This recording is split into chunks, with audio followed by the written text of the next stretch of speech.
I was scheduled. I'd already been accepted for Caltech, and my Latin teacher, her husband was the mayor, and I made arrangements with two of his senator friends when I finished Caltech to go to Annapolis. My life was set.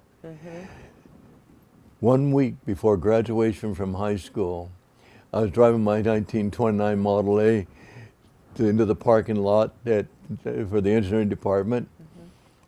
I got out of my car and I heard somebody calling my name. I turned, I looked, but I saw no one. I heard it again, I looked again, nobody.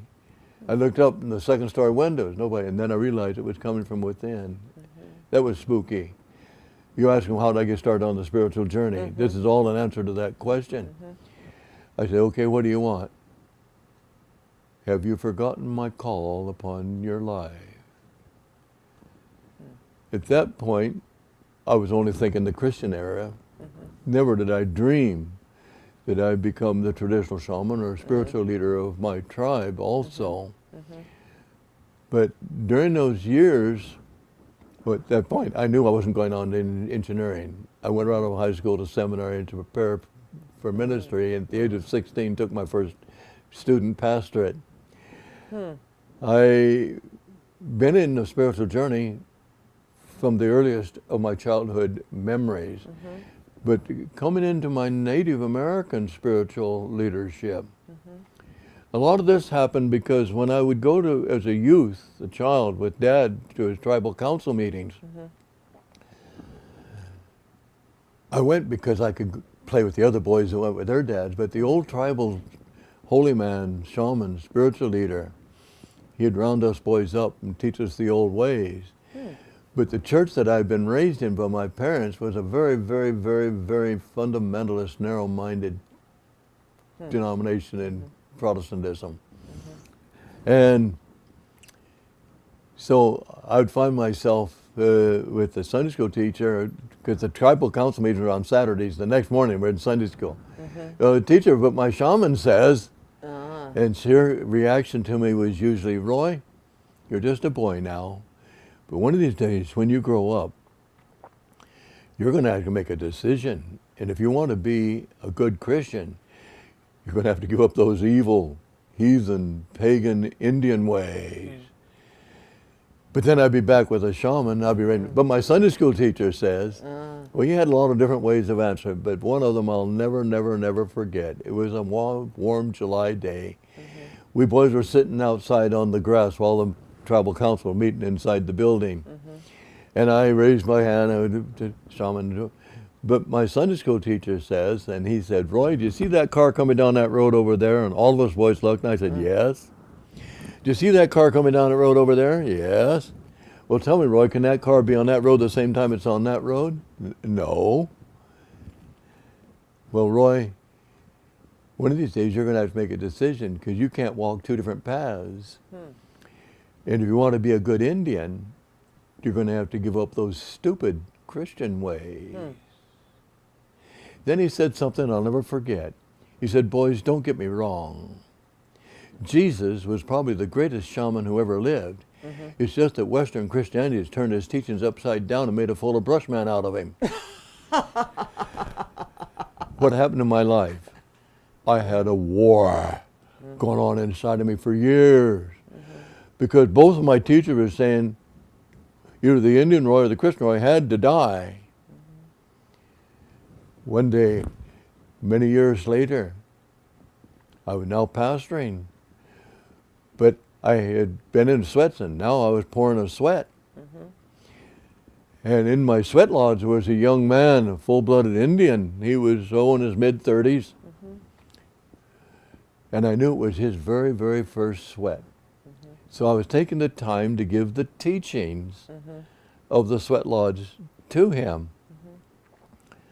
He had been raised as an Indian in an Indian fundamentalist Christian home, where he had been taught that you go to the sweat lodge or go to any of the Indian ways, you're going to go to hell. The devil will have you.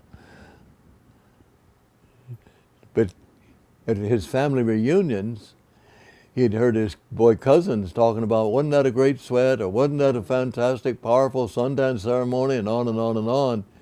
He decided to find out for himself in his mid-30s, and I knew it was his first sweat. So I took time to give the teaching to the Sweat Lodge.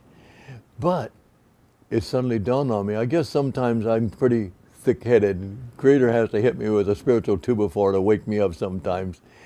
But I suddenly realized what I was telling him and giving the teaching to the Sweat Lodge was identically the very same thing that I'd said earlier that week to that young couple who were new converts in my church and came to me and said, Pastor, can you baptize us in water next Sunday?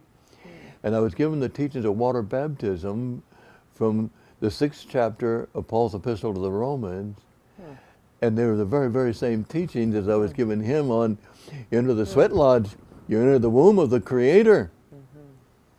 And you bring everything in here, all your possessions, your concepts, your ideas, your relationships, everything with you. And you leave all the negatives in that fire. So if you're in the womb of the Creator, when you leave, you're born again. And you leave the old man behind. Well, those are the teachings of water baptism. All of a sudden I realized, and then it was just a couple months later, I was down south east of Mount Hood at a Sundance ceremony. I was in the Sacred Arbor there in support for a friend of mine who was dancing the Sundance. It was on the 3rd day in the arbor. I suddenly saw someone I hadn't seen before out there dancing. It was Jesus, pierced to the center flowering tree, Calvary. I suddenly realized, not only do I see the similarity between the Sweat Lodge and water baptism in Christianity, I felt I was on more sacred ground in that Sundance ceremony than I was when I was serving the Eucharist in my church. It was so Eucharistic. And then at that moment, my mind went back to when I was 11 years of age, and the old shaman said, Roy, do you see that car on that road? Do you see that car on that road? And I suddenly realized those two cars were heading for a common intersection. I found the intersection. And the war ended. All those many years, serving as a spiritual leader in my tribe, serving as a Christian spiritual leader, but this war going on. This is not supposed to be. You're not supposed to be doing this. And suddenly I found my healing. And the war ended, and I knew I could be both. It's just my my whole life has been one just giant spiritual journey from my earliest, fondest memories right on till today. It reminds me of what Matthew Fox talks about. He wrote one of his books, was I think One River, Many Wells. I think that was the name of it, about how, there's many different wells. There's the Methodist well, and the Lakota well, and the Buddhist well, and the Jewish well, and there's all these wells, and people tend to compete about what their well looks like, and you've got to drink the water out of my well, but they all go down to the same underground river. They all have the same source. Yes, yes, They all have yes. the same